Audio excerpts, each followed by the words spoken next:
Hello students, I am Ashish De. In my earlier video, I have discussed about inverse system. In this video, I want to discuss about convolution integral. Okay, since it has the term integral, it is applicable for only continuous time system. Okay, so we know convolution for discrete time system is known as so we consider an LTI system. Here is an LTI system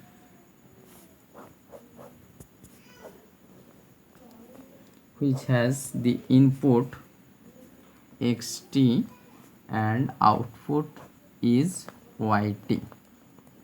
Again, if the input is delta t, that is unit impulse function, then the output is represented by h of t, because we know h of t is the transformation of delta t. We know that. Okay.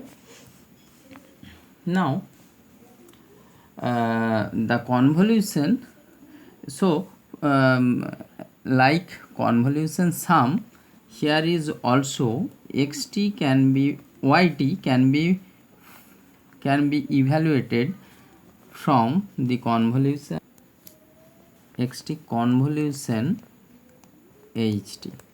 Okay, so we can directly evaluate yt, output of the system, using this convolution operator.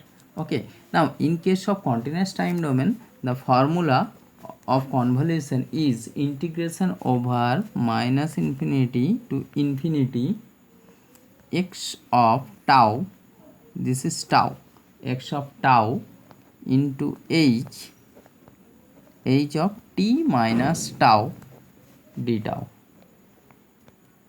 So this is the formula of convolution. So yt can be directly find out by using this formula. So this is the convolution between xt and yt. Now properties of convolution, like convolution sum, there are three basic properties of convolution integral. They are commutative property. So x1t convolution x2t is equal to x2t convolution x1t. This is commutative property. Distributive property, x1t convolution x2t plus x3t equal to x1t convolution x2t plus x1t convolution x3t. Associative property, xt convolution x2 this is x1t convolution x2t convolution x3t is equal to x1t convolution x2t convolution x3t. So this is associative property. It has also shift property, convolution with impulse property, convolution with shifted impulse. There are several properties of convolution. Let us take an example. Suppose we have to find out the convolution of two sequences signals xt equal to e to the power minus 2t into ut and ht is equal to u of t plus 2. So we have to find out the convolution of these two sequences, that is yt is equal to xt convolution ht, that is equal to minus infinity to infinity x of tau into h of t minus tau d tau. Okay, now if we put all the signal values, then it will be equal to e to the power minus 2 tau into u of tau ht is equal to this. So this is equal to u of t minus tau minus 2 d tau. Okay, the limit of this integration will change from 0 to t plus 2, 0 to t plus 2, and the values are e to the power minus 2 tau into 1 into d tau.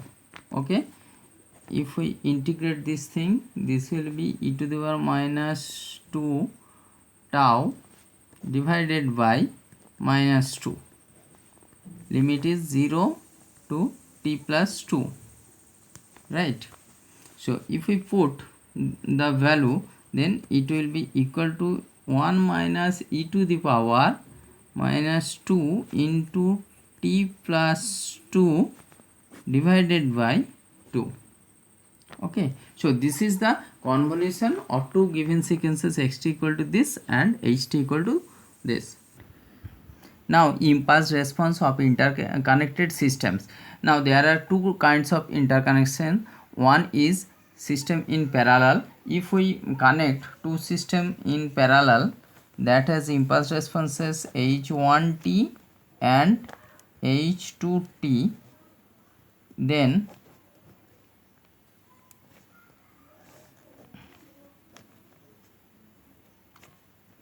so if we interconnect these two systems in parallel, then there will be a summer that has indicated by, that is indicated by a plus sign, right? And this is the input signal xt. As we know, if input is xt, then suppose here the output is y1t and here the output is y2t. So overall output yt will be equal to y1t plus y2t. Okay, now y1t is equal to xt convolution h1t and y2t is xt convolution h2t. Okay, now this is distributive property. So xt convolution h1t plus h2t. This is the distributive property of convolution. Okay, so we can write here xt convolution ht, where ht is the overall impulse response of this system, where ht equal to h1t plus h2t, this. Okay, so for parallel connection ht equal to h1t plus h2t. Now system also connected, can be connected in cascade. So systems in cascade.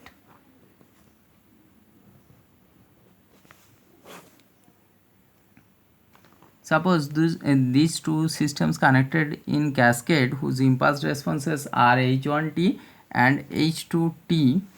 The output of the first system is y1t and output of the second system is yt. Then y1t can be written as xt convolution h1t. Okay, and yt, that is the overall output of the system, is equal to y1t convolution h2t, right? And y1t is equal to this, so this is xt convolution h1t convolution h2t. Now this is associative property. So from associative property we can write this xt convolution h1t convolution h2t, this. Okay, so this is equal to xt convolution ht. Okay, where ht equal to h1t convolution h2t. So for the system connected in cascade, we can see that overall impulse response of this system is the impulse response between two systems, convolution of impulse responses of two systems, individual systems. Now definition of causality from in relation with impulse response. Okay, an LTI continuous time system is causal if and only if its impulse response is 0 for negative values of t. So a system whose impulse response is ht is said to be causal if ht equal to 0 for ht equal to 0 for t less than 0. Okay, so all negative values of t, so ht is equal to 0 if t less than 0. So what we learn from this video, we'll learn about convolution integral, properties of convolution. We solve an example using convolution, impulse response of interconnected systems, that are systems in parallel and system in cascade. Also check the causality of the system using impulse response.